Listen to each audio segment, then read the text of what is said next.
जय जगन्नाथ दर्शक बंधु आपण मानक आम चैनल को स्वागत। तो फ्रेंड्स आज हूँ 28 मई गुरुवार। तो चलते आज सकाल देश विदेश 20 प्रमुख बड़ बड़ गुरुत्वपूर्ण मुख्य बड़ खबर पर नजर पकड़ा। तो फ्रेंड्स वीडियो को प्रथम शेष पर्यटन देखले ही आप सब खबर जानीपारे। और आपण गोटे छोटी रिक्वेस्ट आपण आम चैनल में डेली लेटेस्ट न्यूज अपडेट देखा चाहते तेज आप आम चैनल को सब्सक्राइब करूँ और पाखे बेल आइकन क्लिक कर दिंतु। तो फ्रेंड्स चलते संपूर्ण खबर पर नजर पकड़ा। सतर्क रुहतु कोरोना जाइनी कटकणा कोहल पर लोके मास्क पिंधु ना कि सामाजिक दूरत्व मानु ना एणिकी कड़ाकड़ी हम आईन नियम न मानिले हेब दृढ़ कार्यानुष्ठान। कोरोना जाइनी लॉकडाउन उठिगला माने नुहे जे कोरोना चलीगला। सतर्क रुहतु कोरोना जाइनी सामाजिक दूरता उपरे अधिक गुरुत्व देवा नहीं कहवा बेले आज एभली कथा कहते पुलिस कमिशनर। लॉकडाउन कोहल हेबा परे लोके आउ कोरोना नियम मानु ना अनेक लोक मास्क पिंधु ना सामाजिक दूरत्व मानु ना बिना मास्क रे गाड़ी रे बोलुचंती। पुलिस को देखिले नाक ऊपर को मास्क उठाई देउछंती। सब बेले सब स्थान रे पुलिस नियम को कार्यकारी पई जगिबा संभव नुहे तेणु लोके निज सचेतनता हेबा दरकार। मन रखु कोरोना जाइनी तेणु समस्ते मास्क व्यवहार और सामाजिक दूरता उपरे अधिक ध्यान दियंतु बोली पुलिस कमिशनर कहते। तो से आज गरीब घरोई बस यात्रियों बढ़ी बस भड़ा। आज राज्य में गरीब घरोई बस एने घरोई बस मालिक संघ साधारण बैठक में निष्पत्ति होती जी सीट से यात्री नेबाई बस मालिक संघ राजी होती बस भड़ा बढ़ी ना बोली राज्य परिवहन कर्तृपक्ष घोषणा करछंती। मार्च 21 तारिख में भड़ा संशोधन होता है। भड़ा नथिबा परिवहन विभाग पक्षर कहुযাଉଛି भुवनेश्वर बरमुंडा बस स्टाण्ड रु केउ सहर को गले केते टंका देबाक पड़िबो से नहीं परिवहन कर्तृपक्ष तालिका प्रकाश करछंती। तो से ओडिशा रे प्रथम घटना घटगां ब्लॉक रे आरंभ है 12 घंटिया कॉल सेंटर। एक अभिनव तथा नियारा पदक्षेप स्वरूप घटगां ब्लॉक रे विभिन्न पंचायत अस्थायी स्वास्थ्य शिविर में रहुथिबा ओडिशा फेरंता अंतेवासी मानक अभाव असुविधा बा अभियोग आशु समाधान निमंते 12 घंटिया कॉल सेंटर व्यवस्था करा दाइछि। सकाळ 10 राति 10टा पर्यंत 12 घंटा धरी यह कॉल सेंटर काम करिवो। एथिपई ब्लॉक रो 12 जन अधिकारी को प्रत्येक 1 घंटा लेखाई दायित्व न्यस्त करा दाइछि। सेमानकु एथिपई एबीडीओ चित्तरंजन नायक द्वारा तालीम प्रदान करा जिबा सह अंतेवासी अभियोग और रजिस्ट्रेशन एक रजिस्टर प्रदान करा जिवो। तो सब मन की बात रे घोषणा है लॉकडाउन 5.0 धर्मानुष्ठान खोलने को मिल अनुमति। कोरोना महामारी जो पंचम दिन देश में लॉकडाउन जारी कर दिन को दिन देश में संक्रमित संख्या बढ़ुथिबारु भारत सरकार लॉकडाउन अवधि को वृद्धि करने को निष्पत्ति नहीं जना पड़ी। मार्च 25 रु देश में लॉकडाउन लागू कर बर्तमान लॉकडाउन चतुर्थ पर्याय चली। यह रविवार राति 12 शेष हो। लॉकडाउन 4.0 शेष दिन में प्रधानमंत्री नरेंद्र मोदी मन की बात कार्यक्रम करेंगे। यह रेडियो कार्यक्रम जरिए ही से लॉकडाउन 5.0 संपर्क में घोषणा करेंगे जातीय गणमाध्यम रे खबर प्रकाश पाई। तो से ओडिशा रे केबे पंगबळ आक्रमण होइनी कृषि मंत्री ओडिशा रे केबे पंगबळ आक्रमण होइनी और चलित वर्ष जेपरि नहेब सेथिबाई प्रार्थना करिबा तथा सतर्क रहे बोली कृषि मंत्री अरुण साहू कहिसंती। एहा सहित खरीफ चाषर गुरुत्व को दृष्टि रखी कृषि अधिकारी और कर्मचारी मानकु सदर महकुमा छाड़ी न जिबा पई से निर्देश देबा सह प्रति पंचायत रे व्हाट्सएप ग्रुप गठन करी एथिरे अधिकरु अधिक चाषी को शामिल करी सुविधा रे सार और बिहन जोगाइबाकु परामर्श दैछंती। तो से चाइना भारत सीमा विवाद मध्यस्थता करने को प्रस्ताव देला अमेरिका। किछि दिन भारत और चाइना मध्य सीमा विवाद लगी रही। यह विवाद को समाधान करने एवं अमेरिका आगक आसी। बुधवार अमेरिका राष्ट्रपति डोनाल्ड ट्रंप दुई देशर सीमा विवाद प्रसंग में मध्यस्थता करने को अमेरिका प्रस्तुत रही ट्वीट कर भारत और चाइनार ट्रंप ट्वीट कर सूचित करने सह सीमा विवाद समाधान पर अमेरिका इच्छुक और सक्षम बोली से कहते। सूचना मुताबक चलित मास आरंभ लद्दाख में चाइना सैन्य और भारतीय सैन्य मुहांमुही होती। तो से आश्चर्य हेले भी सत भारत में प्रथम घोड़ा गला 14 दिनिया क्वारंटाइन रे।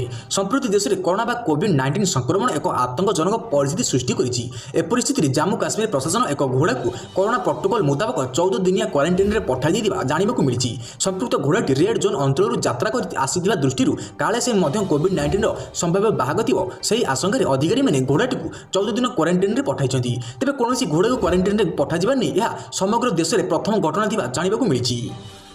तो से अट्टारी वाघा सीमा दे फेरिले भारत में फसी रही 179 पाकिस्तानी लॉकडाउन पूर्व निज संपर्क तथा अन्य उत्सव में जोग देवाक भारत आसी 179 जन पाकिस्तानी नागरिक को अट्टारी वाघा सीमा दे निज देश को पठाई दि जाएगी। बुधवार पाकिस्तानी नागरिक मैंने अंतर्जातीय अट्टारी सड़क सीमा पहुंचा आरंभ करते। छत्तीसगढ़ गुजरात मध्यप्रदेश महाराष्ट्र पंजाब राजस्थान उत्तर प्रदेश और दिल्ली समेत विभिन्न राज्य में पाकिस्तानी नागरिकों को सेठाकर सरकार निर्दिष्ट अनुरोध क्रमे अट्टारी सीमा को निया। दिल्ली में पाकिस्तानी दूतावास यह नागरिकों तालीम केन्द्र स्वराष्ट्र मंत्रालय को पठाई।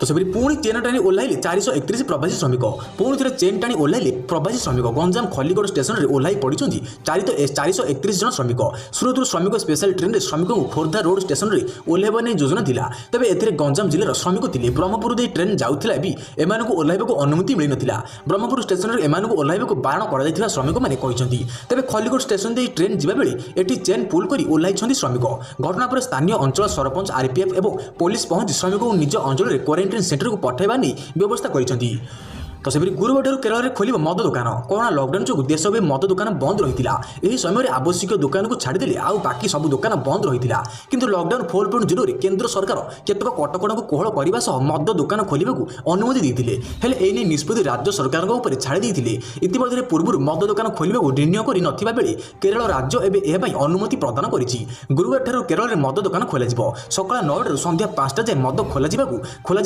भर्चुआल क्यू सिस्टम माध्यम बिक्री जना पड़ी तो सेपरी नरमिला चाइना कहला भारत सह सीमा विवाद स्थिर और नियंत्रण में रही लद्दाख उत्तर सिक्किम में आक्रमणात्मक कार्यकलाप जारी रखिथिबा चाइना एवं बड़ बयान देछि लद्दाख सीमार एयरबेस और युद्ध विमान सह अधिकांश संख्यक सेना मुतयन कर चाइना पड़ोशी भारत सह सीमा विवाद संपर्क में मुह खोली भारत सह सीमा स्थिति संपर्क में संपूर्ण भाव नियंत्रणाधीन और स्थिर रही उभय देश आलोचना और बुझाणा भित्ति सब प्रकार समस्या को समाधान करने को सक्षम उभय देश पाखे एने समस्त प्रकार विकल्प रही चाइना पक्षर कहुई तो से युद्ध विमान तेजसर द्वितीय स्क्वाड्रन भारतीय वायुसेना सामिल भारतीय वायुसेना सामिल है युद्ध विमान तेजसर द्वितीय स्क्वाड्रन तमिलनाडु सुलर एयरबेस आयोजित कार्यक्रम में वायुसेना मुख्य आरकेएस भदौरिया आज यह उड़ाई तेजस को उड़ाऊा वायुसेना यह द्वितीय स्क्वाड्रन यह स्क्वाड्रन ना दि जाएगी फ्लाइंग बुलेट्स स्वदेशी ज्ञान कौशल निर्मित तेजस चतुर्थ पीढ़ी हल्का युद्ध विमान नेपाल और चीन सह सीमार अशांति लगी रही बेले यह वायुसेनार बल बढ़ाइब कहुई तो से पुलिस माओवादी मध्य गोली विनिमय बरगड़ जिले में गत राति पुलिस और माओवादी मध्य गोली विनिमय होती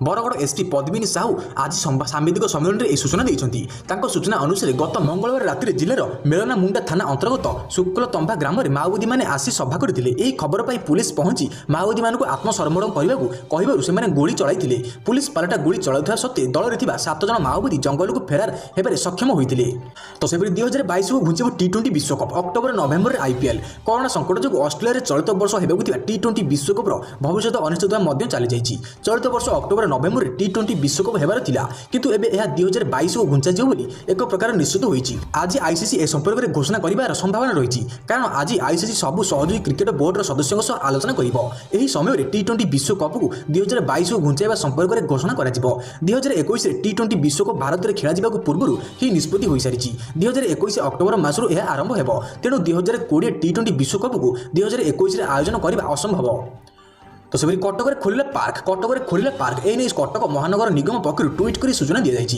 सकाल 7 ରୁ 10ଟା और अपराह 4 ରୁ 6ଟା जाए पार्क खोला तेज पार्क में मास्क पिंधा और सामाजिक दूरत्व रखा निर्देश दी जाएगी से दोड़ी और जिम उपकरण व्यवहार न करने परामर्श दी जाएगी तो से व्हाट्सएप जरिए केउठे एलपीजी गैस बुकिंग एवं आपन को रोषे गैस सिलेंडर बुकिंग आउ व्यस्त होबार आवश्यकता ना आपन व्हाट्सएप जरिए केउठे सहजरे गैस बुकिंग करेंगे असल में बर्तमान चलता कोरोना भाइरस मध्य सामाजिक दूरत्व को गुरुत्व दे समस्त कंपनी गुड़िक टेक्नोलोजी अधिक व्यवहार कर ध्यान रखी Bharat petroleum corporation limited BPCL ए सुविधा आरंभ कर देशर यह द्वितीय सबुठ बड़ पेट्रोलियम वितरण कंपनी विनियोग सूची में रखा कंपनी 7.10 कोटी एलपीजी ग्राहक रही तो से ओडिशा प्रथम घटना डाक्तर और स्त्री corona positive Cuttack city hospital जड़े डाक्तर और स्त्री कोरोना संक्रमित होती खबर जना पड़ा पर सिटी हॉस्पिटल कर्मचारी मध्य छनका पशि जाइए कई डाक्तर कोरोना आक्रांत होगा ओडिशा प्रथम यह घटना पर संपृक्त डाक्तखाना को विशोधन कर संक्रमित डाक्तर संस्पर्श में आसाला हॉस्पिटल 20 जन कर्मचारी स्वाब मंगलवार परीक्षा पठाई सूचना अनुसार संक्रमित डाक्तर बयस 39 वर्ष और से सिटी हॉस्पिटल शिशु रोग विशेषज्ञ भाव काम करती किसी दिन तले से निज स्त्री को आने केन्द्रापड़ा जाते कोरोना लक्षण देखा जो गत 19 तारिख से आउ डाक्तखाना आसुन तो से 2 दिन आरंभ हो पुरी श्रीमंदिर सौंदर्यकरण काम आसंता 29 तारिख ठार आरंभ हो जगन्नाथ और लिंगराज मंदिर उन्नति काम कोरोना महामारी और तालाबंद गत 2 मास धरी निर्माण कार्य बंद रही बुधवार समीक्षा बैठक पर काम आरंभ करने को मुख्यमंत्री नवीन पट्टनायक निर्देश देते पुरी जिलापाल और वरिष्ठ अधिकारी आलोचना करने पूर्व भली काम आरंभ करने को मुख्यमंत्री निर्देश देते चतुष्पार्श्वर उच्छेद सह सौंदर्यकरण काम आरंभ करने को मुख्यमंत्री निर्देश देते तो सब केरल में कुकुड़ा देउछि सबुज रंग केशर थिबा अंडा चकित हेउछन्ति वैज्ञानिक। साधारणतः आमे खाउथिबा अंडा केशर हलदिया थाए, हेले जदि आपनको कुहादे सबुज रंग केशर थिबा अंडा मध्य एबे बजार रे उपलब्ध हेलानी अविश्वास लागले भी कथाटी सत। केरल एक छोट फार्म रे थिबा कुकुड़ा एभली अंडा देउछन्ति। फार्म मालिक और तांको परिवार ए अंडा खाउछन्ति मध्य।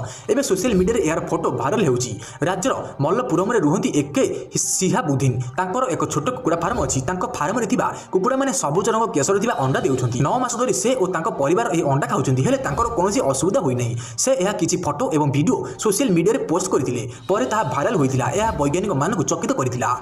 तो से 2 मास पर खुलले फिल्म हॉल दुबई रे रिलीज है इरफान को अंग्रेजी मीडियम। स्वर्गीय अभिनेता इरफान खान को अभिनीत फिल्म अंग्रेजी मीडियम कोरोना संक्रमण पर भारतीय सिनेमा हॉल रे रिलीज होई पारि नहीं। यह डिजिटल प्लेटफॉर्म रे मुक्ति लाभ करथिला। यह दर्शक बहुत पसंद मध्य करिथंती। एबे ही फिल्म दुबई सिनेमा हॉल रे रिलीज हेबाकू जाउछि। प्राय 2 मास पर सरकार को किछि कटकणा कोहळ पर मे 27 हॉल रे पड़िबो। सेठारे फिल्म रिलीज हेबा बोली जणा पड़िछि। अंग्रेजी मीडियम इरफान को अभिनीत शेष फिल्म। एहार प्रमोशन अवसर इरफान निजे एक वीडियो जारी करथिले। से रुहंतु बा न रुहंतु किंतु तांकर एही फिल्म दर्शक को पसंद करंतु। तो सेपरी कोरोना मुकाबला में $10 बिलियन दान करे ट्विटर सीईओ। कोरोना मुकाबला में Twitter CEO Jack Dorsey $10 million दान करिसेंती। प्रोजेक्ट 100 नाम रे 100टी परिवार को $1000 आर्थिक सहायता प्रदान करिसेंती। ट्विटर विभिन्न एनजीओ सहित हाथ मिलाई प्रोजेक्ट 100 प्रकल्प आरंभ करिछि। तो फ्रेंड्स आपण माने प्रतिदिन every daily latest news update देखिବାକୁ चाहउछन्ती तबे आपण हमर चैनल को सब्सक्राइब करंतु एवं पागरास्ता बेल आइकन मध्ये क्लिक कर दियंतु। तो फ्रेंड्स रोज नमस्कार, धन्यवाद। देखा नेक्स्ट वीडियो रे। जय जगन्नाथ।